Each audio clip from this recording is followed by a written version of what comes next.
ही गोष्ट आपण समजून घेतली पाहिजे की खेळामध्ये आणि सैन्यामध्ये कधीच गुजरात नाही, त्यात महाराष्ट्रच आहे. देशाचं संरक्षण करणं, देशासाठी हौतात्म्य पत्करणं, देशासाठी बलिदान करणं हा महाराष्ट्राचा धंदा आहे आणि आम्ही तो करणार. हाच आमचा धंदा आहे.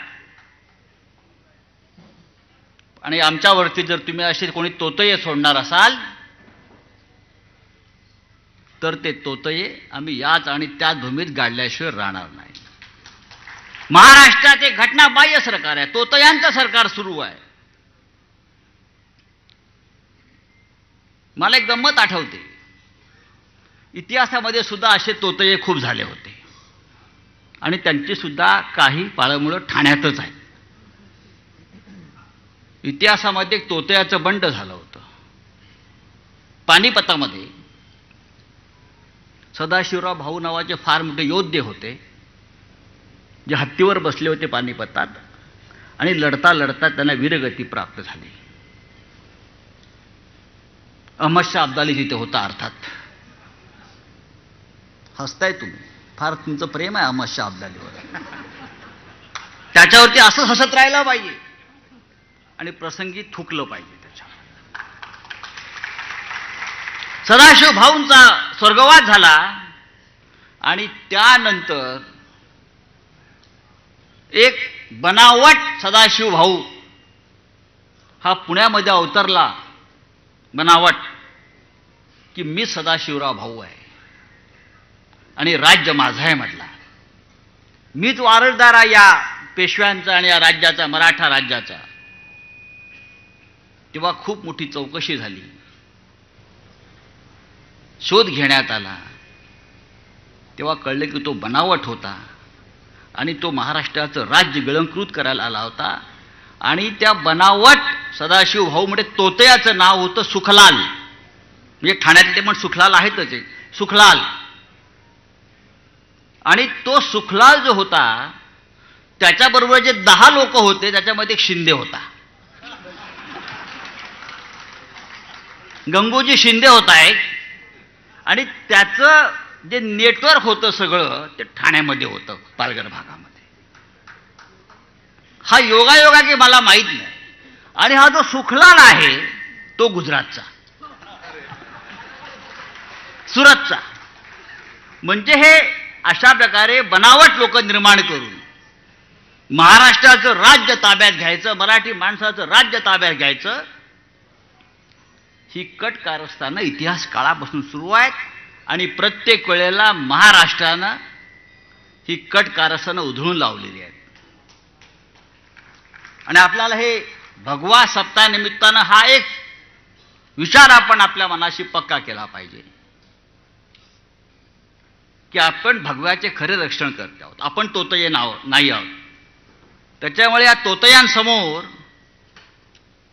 आपल्याला घाबरण्याचं आणि झुकण्याचं अजिबात कारण नाही. आपण खरे आहोत. दुनिया सत्याचीच आहे, दुनिया खऱ्याची आहे.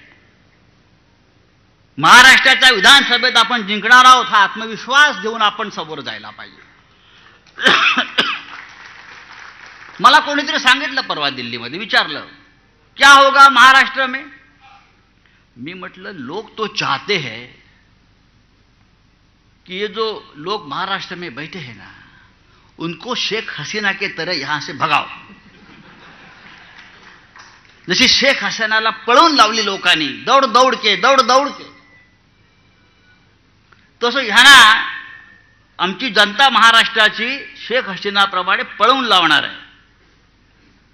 ते पुढे जनता मागे, ते पुढे जनता मागे. कोणी त्याचे कपडे फाडतंय, कोणी काय फाडतंय, कोणी काय फाडतंय, कोणी कुठे हात घालतंय.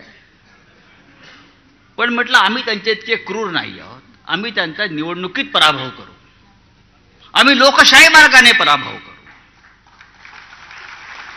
आम्ही महाविकास आघाडी म्हणून 180 जागा जिंकू, जास्तही जिंकू. उद्धव ठाकरे यांचं नेतृत्व या महाराष्ट्राला हवं आहे, लक्षात घ्या. लोक विचारतात तुमचा फेस कोण, बरं का, तुमचा फेस कोण. म्हणजे तुमचा फेस कोण म्हणजे असा आहे ज्यानं गेल्या 5 वर्षामध्ये दिल्लीच्या तोंडाला फेस आणला महाराष्ट्रात, तो एकमेव फेस म्हणजे उद्धव ठाकरे. दुसरं कोणी फेस तोंडाला आणला का? बाकी कोणामध्ये हिंमत होती का दिल्लीच्या तोंडाला फेस आणण्याची? तेव्हा आमचा फेस एकच. या महाराष्ट्राला दुसरा चेहरा आहे का ठाकरेंशिवाय? फेस हा असा असतो. बाकी सगळे मुखवटे लावून फिरतायत, म्हणजे मुखवटा यांचा आणि चेहरा अब्दालीचा, बरं का? खाली दाढी दिसते पण मुखवटा वेगळा आहे. भगव्या सप्ताहाचं महत्व एवढंच आहे की मनामध्ये आणि मनगटामध्ये आत्मविश्वास घेऊन आपण पुढल्या 2 महिन्यामध्ये काम केलं पाहिजे. लोकांच्या मनामध्ये शिवसेना आहे. हिंदुहृदय सम्राट बाळासाहेब ठाकरेंचं ऋण विसरण्यात का महाराष्ट्र अद्याप नमकहराम झालेला नाही. कोणी काही म्हणू द्या. मोदी आणि शहांच्या 100 पिढ्या आल्या तर या महाराष्ट्रावर शिवसेना आणि बाळासाहेब ठाकरे, हिंदुहृदय सम्राट बाळासाहेब ठाकरे यांचं ऋण त्यांना असं पुसता येणार नाही. लोकांच्या मनातले बाळासाहेब त्यांना असे संपवता येणार नाही.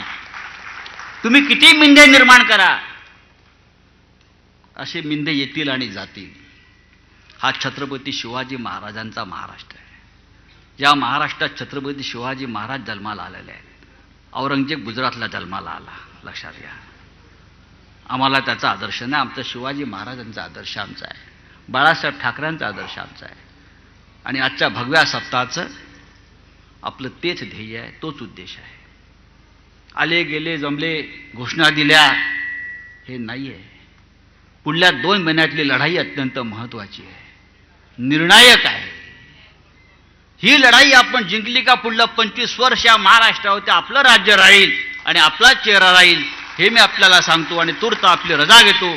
जय हिंद, जय महाराष्ट्र. यानंतर इंडिया एक आयडिया या पुस्तकाचं प्रकाशन आदरणीय उद्धवजी करतील, की ज्याचे लेखक धर्मराज्य पक्षाचे अध्यक्ष राजेंद्रराजे आहेत. आणि याची प्रस्तावना खासदार कुमार केतकर साहेबांनी केलेली आहे. मी उद्धवजींना विनंती करतो की त्यांनी या इंडिया एक आयडिया या पुस्तकाचं प्रकाशन करावं. आणि आपल्या सर्वांना विनंती आहे की जोरदार टाळ्यांच्या गजरामध्ये हे प्रकाशन आपण करूया सर्व मिळून. इंडिया एक आयडिया, लेखक आदरणीय राजेंद्रजी राजे यांच्या संकल्पनेचे पुस्तक त्यांनी लिहिलेलं आहे, इंडिया एक आयडिया. अतिशय प्रेरणादायक असं आपण त्या पुस्तक म्हणू शकतो.